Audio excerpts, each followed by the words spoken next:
So very different session. We're talking about CLIL. My sessions, both of them this morning, are more practical.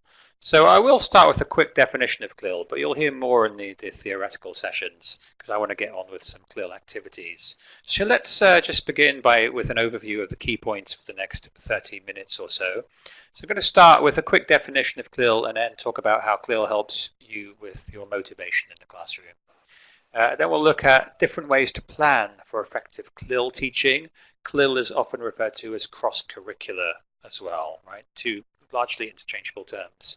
And then at the end, I'll talk very briefly about how I think CLIL is related to 21st century skills. Although they're two separate topics, for me, it's much easier to do 21st century skills or take that approach if you've got something to focus on which is interesting, i.e. content.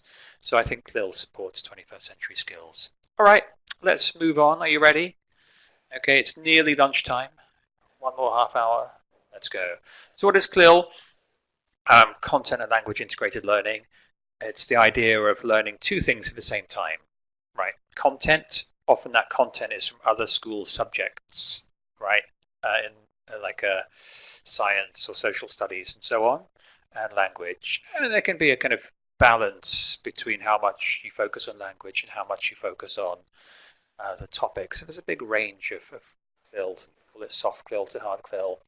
Right, I'm really focusing more on softer CLIL, right, using CLIL as a way of teaching English, not so much about teaching a subject.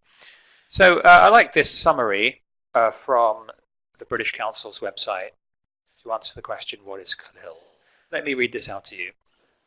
The idea is to teach both the subject and the language, and is captured in the phrase, using language to learn, learning to use language. So that's all I'm going to say about what CLIL is. Hopefully you have an idea, and there will be more kind of theory-based sessions coming up later. Right, so let's start with motivation. Right, we are English teachers. Our job is to teach children. This is a primary-based session, but I think this works for secondary and adult too. We have to teach our students language. So the question is, do children love language itself? Right, so if you think that children love language, you feel free to kind of raise your hand. Right, some students do. Actually, some students love making sounds and repeating sentences. Right, but not all students do. So let's take a look. Yeah, it's very rare that you'll have a student who actually loves language itself. Right, imagine this student going home and saying, "Yay, Mum, Dad, guess what? Today I learned how to conjugate in the present perfect tense. Let me draw you this grammar table." Right, so for students, for children in particular, language itself is not that interesting. We have to remember that because most English teachers kind of are nerdy in that we enjoy language itself, right? But many students don't really enjoy focusing on language itself, right? Which is an abstract set of rules, right, and new words for them. But for many students, what's interesting is not the language itself. What's interesting is what you can do with language, right? How you can learn things that are interesting, how you can share your own opinions and ideas with other students. Students love finding out about each other as well. So it's not really about focusing. Students don't really generally love language itself. It's more that but what they can do with language, that's interesting, and that's where the motivation is. All right, so let's also continue talking about motivation. An increase in the use of the CLIL approach is also linked to a criticism of typical language-focused methods and exercises. So if we look here are some typical exercises you'll find in most books. Right, students choose the correct answer, A, B, or C, which one's right. Or they reorder the words to make the correct sentence, right? I think we've all used that activity, and they're fine. Matching words on one side, a picture or a definition on the other, draw a line between the two, right? So these are all useful activities. But if we do them all the time, students won't find them challenging, not cognitively challenging. You know, I find in level 1, this works fine. By the time it's level 3, students are having to match words to definitions. They're just kind of doing it like half asleep, not really thinking that much. And some criticism of these kinds of activities, if we use them too much, is what's their purpose, right? Do they help us to communicate? Or particularly, are they motivating? And especially, will we ever use these skills in the real world, right? So when we use English in the real world, we will never be asked by our company, for example, to choose a correct answer or match the words of a definition. So there is some criticism that these don't really link English to real life. And this is where CLIL comes in. All right, CLIL is about linking English to other content, to students' own lives and experiences, to make it more real. So what we're going to look now at is how to plan to include a CLIL approach in your classes.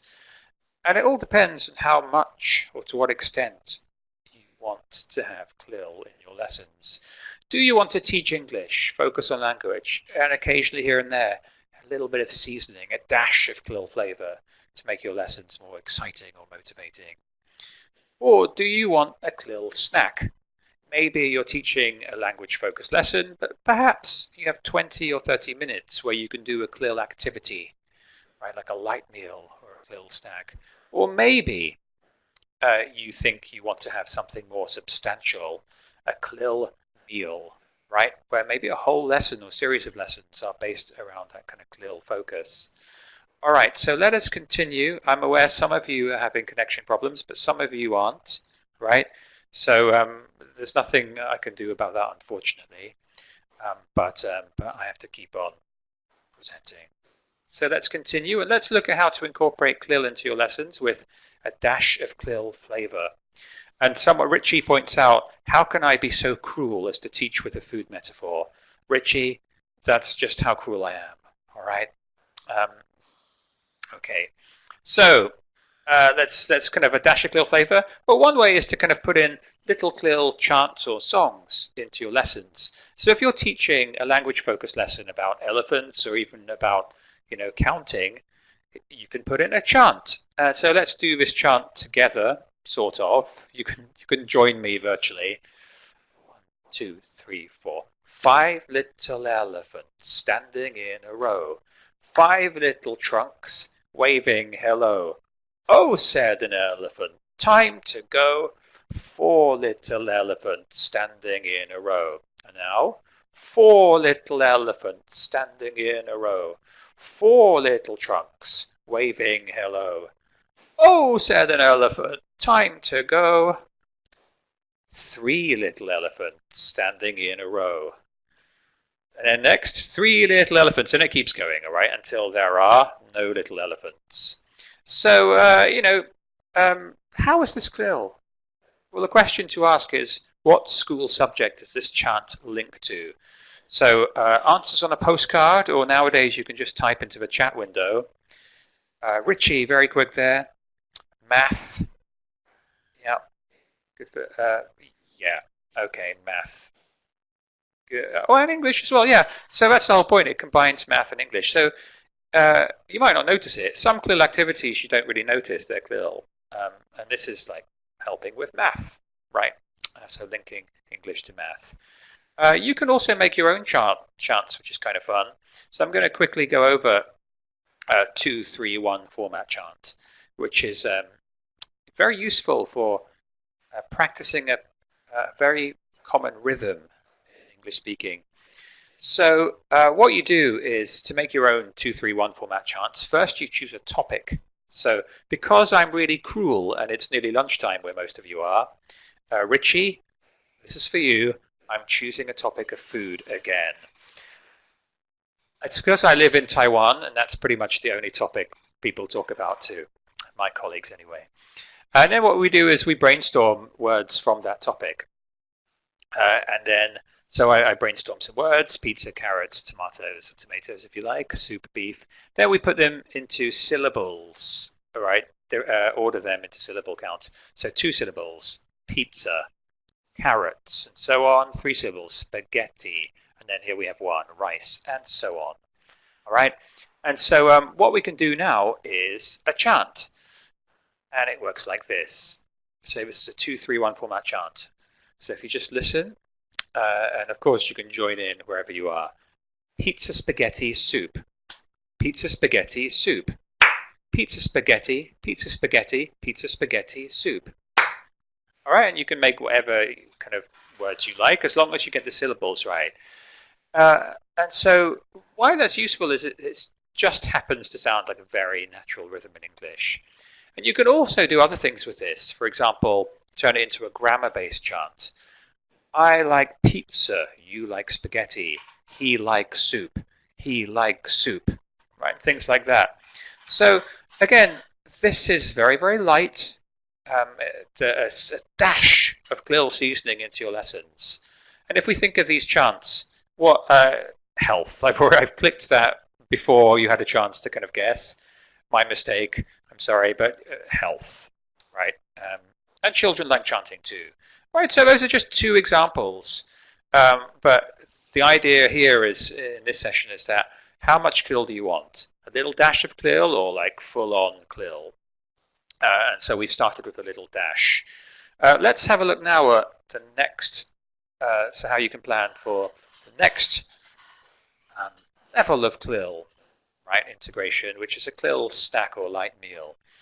I occasionally have this for breakfast, by the way, right? It's called 面线, and that's 大肠面线. It's intestines, except I always have it with oysters, not intestines. Right. So let's look at this. All right. So this is how I plan a kind of a snack of CLIL, maybe 20 to 30 minutes of a CLIL activity in my lessons. So I think about the theme, the concepts, skills and strategies and resources, and language will play a part there too. Right. So I'm not going to fill in this chart yet. What I would like to do is just do an activity first and then come back to this chart and think in retrospect, how did I plan out that activity? I'm using this grid, this table to help me. So let's do the activity. Right. So a CLIL snack here. We're going to do an activity. It's called sink or float. So what I do is first, the students work in groups and they get a bunch of objects. So they actually need a tub of water, right? And they need a bunch of objects which they're going to put into the tub of water, and they will see which objects sink, glug, glug, glug, and which float. All right, so let's start off. I've got some fruit here. Again, I keep up the food theme because I'm basically cruel and I know you're all hungry. So this we have here is a kiwi or a kiwi fruit. Okay, and then here I have a big sort of carafe or jug of water. I'm going to drop the kiwi fruit in the water. The question is, will it sink or will it float? So if you're my students, you get together in groups or pairs and you ask each other these questions. What will happen if you put a kiwi fruit in a tub of water? Do you think it will sink or do you think it will float? And the other student will say, the partner will say, oh, this side, right? If you put a kiwi fruit in a tub of water, it will sink or float. So will it sink or will it float? Type in your answers now. The suspense. Oh, the suspense. Will it sink or will it float? So everyone here says, everyone wear Richie glasses is saying float, float, sink, float. This is such a close call. All right. And let's do it live in Oxford Webinars for the first time. The kiwi fruit sink or float experiment. This is a moment in history. What will happen? Oh, and it sinks, right? So the kiwi fruit, it sunk, right? And then Amanda's incredibly happy with that. I'm just kind of pouring out this excess water. And now let's keep on going. Oh, so actually I better explain this properly. In class, students, they first have to guess what will happen with these objects. So before I continue, because I've gotten ahead of myself, we can do other things like an orange. So what will happen if you put an orange in a tub of water? Do you think it will sink or do you think it will float? If you put an orange in a tub of water, it will da da da da. So orange, what will the orange do? Or some say sink, some say float. How about this? Key. It's my house key. Will it sink or float? The key is sink, right? Pen, marker pen. The whiteboard, marker pen. The key sinks, thank you. People, not sure. And then, let's see, a banana. Will it sink or will it float? So this is very, very exciting. Let's go with the key. The key sinks with a lovely sound. The orange. Oh, the orange floats. There we go. And the banana, I'm going to take the orange out, otherwise I'll have sort of fruity water all over my laptop, which is not good. The banana is kind of stuck. The banana's floating. I can tell you that the banana really does float. I tried it earlier. All right. But if you took the skin off the banana, would the inside sink or float? And would the skin sink or float? So these are all vitally important questions for us to answer. It's all about the water content, and not really. It's not. Mostly, it's not about the water content. It doesn't matter how big a tub. It's mostly about the object itself. So what happens is that students first before we do the experiment, or they make a chart, and it's really nice if they can put objects into a sink column or float column. You can write them into columns, but it's even nicer if they put the objects in the right column. So then after they do this, so they're predicting, then they ask each other, so they're practicing language, if da-da-da, so that's if will, first conditional, by the way, content and language. Then they do the experiment, and then they change around the positions of things according to whether they sink or float. Right, and what we're doing there is practicing English, but we're also learning about science, right? Students are making predictions. They are then experimenting, and finally they observe and discuss results, which is exactly what scientists do, experiments. So that's kind of fun, right? And if we move on there, right, yeah, that's science.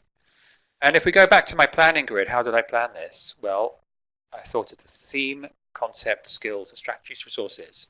Sink or float experiments, key concepts, observing whether objects sink or float, thinking about why, thinking skills, predicting, experimenting, classifying, speaking, discussing results, and also I had the if, will, right, the first conditional. And then I have my resources I need here, right? So, that would take about 20 minutes, maybe 20 to 30 minutes of a lesson, and that's an example of a CLIL snack, right, where students are practicing English, but it kind of gives an extra dimension to an English lesson. Another activity, which I'll have to talk through very quickly, is called Pulse. So what happens here is, again, students, first they take their pulse, right? So the teacher tells students how to take their pulse, right? And then students know what their pulse is per minute. And then they predict which of these following activities will make the pulse go up the most, or might actually reduce the pulse or heartbeat, right, per minute. And so, just quickly, if you can type a guess, which one of these activities that you see on the screen would make someone's pulse or heartbeat, go up the most? What do you think?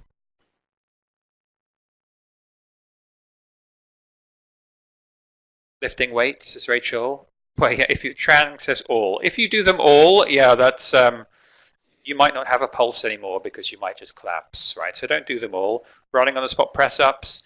So it's interesting. We're not sure, and then some of them would perhaps reduce the pulse, right? So like sitting cross-legged and breathing.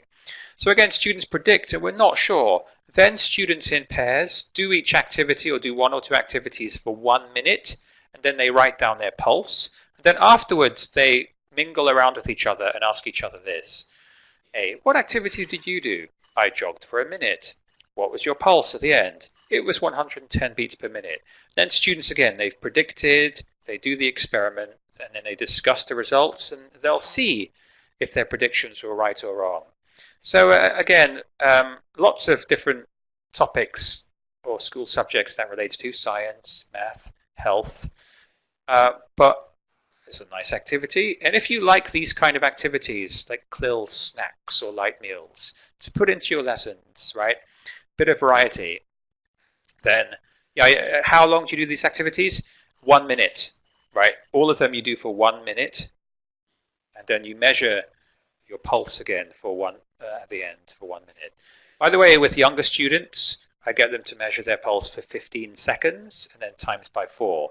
Because with younger students, they always lose concentration, right? If you ask them to count a pulse for a minute. So 15 seconds times 4, they can actually keep counting their pulse for 15 seconds. Yeah, this is a book, someone asked. So these two activities come from this book, Cross-Curricular Activities, Oxford Basics, so you can find out about that. I'm sure the moderator can put a link in at the end. So that's nice to take. So you can plan activities, cross-curricular or CLIL snack activities from these books or using your own planning, and you can just put them into any lesson you're teaching. What we want to move on to now, and I only have like between 5 and 10 minutes left, is let's move on to a CLIL meal. So something more substantial. So CLIL, a more substantial, fully CLIL lesson is going to look probably going to be reading-based or text-based. Text could mean a video as well. I'm going to focus on reading. Here's what you have to do. 1, choose an interesting topic. 2, choose target vocab. 3, choose a grammar structure. 4, choose a reading text. So you can do this yourself, or you can just get it ready-made, right, in a good textbook. 5, create a graphic organizer for your students for them to make sense of a text. And then 6, do something like talk about the text or make a poster or do something creatively. So let's give you a quick example. This is from level 5 of Everybody Up, level course book, 2nd edition. So let's see. So this is about biomes. It's related to science. And then the students watch a video first, and then there's some vocabulary. And let me just quickly read the first bit to you. Right, we don't have time to read through it properly. Biomes are natural communities of plants and animals. The Earth has 6 biomes. The oceans are the biggest biome on Earth and are home to whales, dolphins, and fish. Over 70% of the Earth is ocean. Oceans give us food and oxygen. Ocean water goes into the air and comes back as rain. And that'll do, right, because I don't have time. So there's a graphic organizer here, but what I like to do with these readings, something I think we should do as English teachers is borrow or steal or whatever activities used by other subject teachers. So this is an activity from a geography teacher, right? We can use it in English because it's CLIL. We can relate to other subjects. So what I do is I read the whole story, not story, but passage again. I'm just going to read a paragraph about ocean. And you listen and just see what you can remember. The oceans are the biggest biome on Earth and are home to whales, dolphins, and fish. Over 70% of the Earth is ocean. Oceans give us food and oxygen. Ocean water goes into the air and comes back as rain. Right, so I'll just focus on ocean only for the sake of time. So what I do is say, okay, what notes can you make on this? And then I help students to make notes on the whiteboard, right? And then what happens next is I say to students, okay, just look at these notes. I give them 2 minutes to remember all the information as much as they can. And sometimes I will play the audio from the reading again. So I'll give you just 10 seconds to remember just ocean, okay?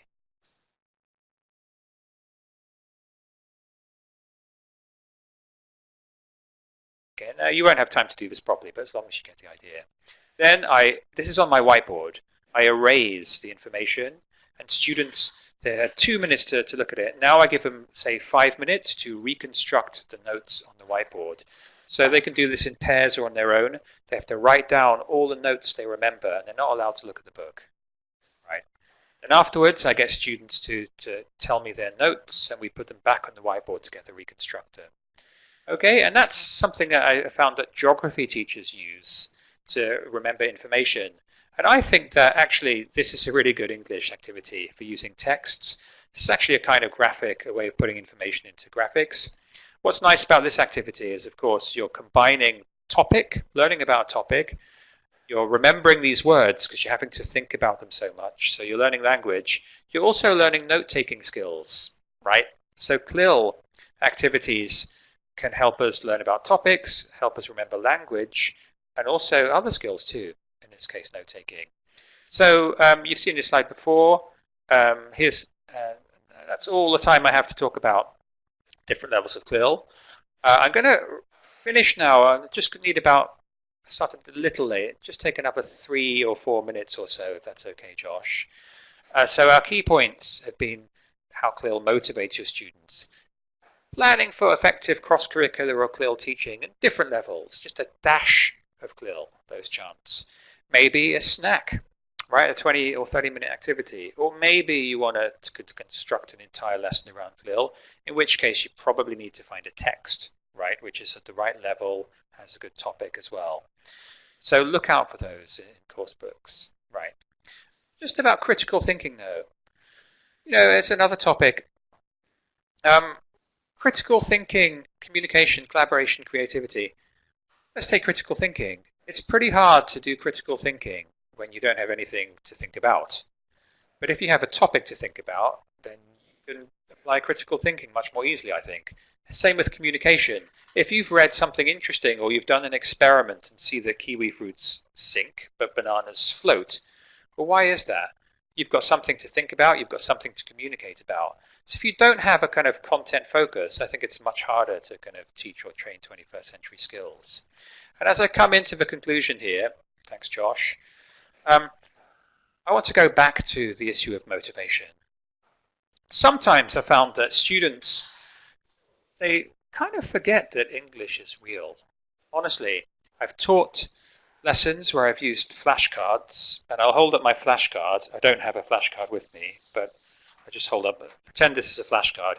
It's got a picture of a pen in it. And I say, students, I point to it. What is it? The students say, it is a pen. It is a pen. Yay, very good. And then I actually hold up a real pen.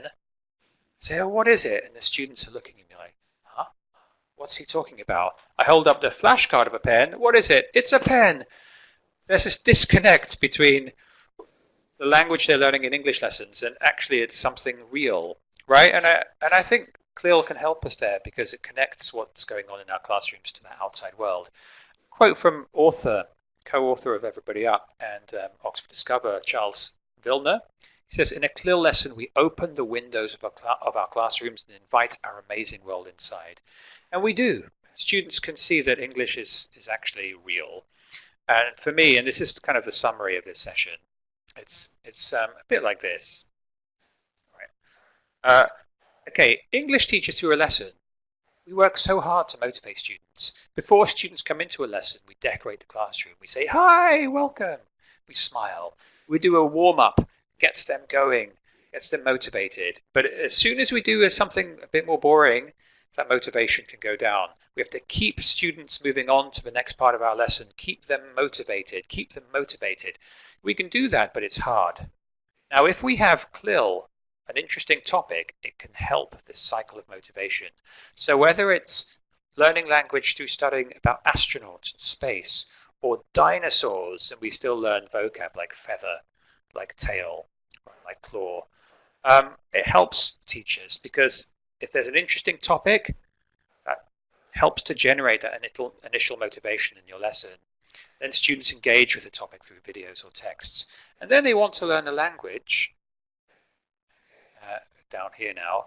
And then afterwards they can use the language they've learned to talk about the topic. And then they leave the class happy and want to come back next time. So I think CLIL really helps with this virtuous circle of motivating students in our lessons.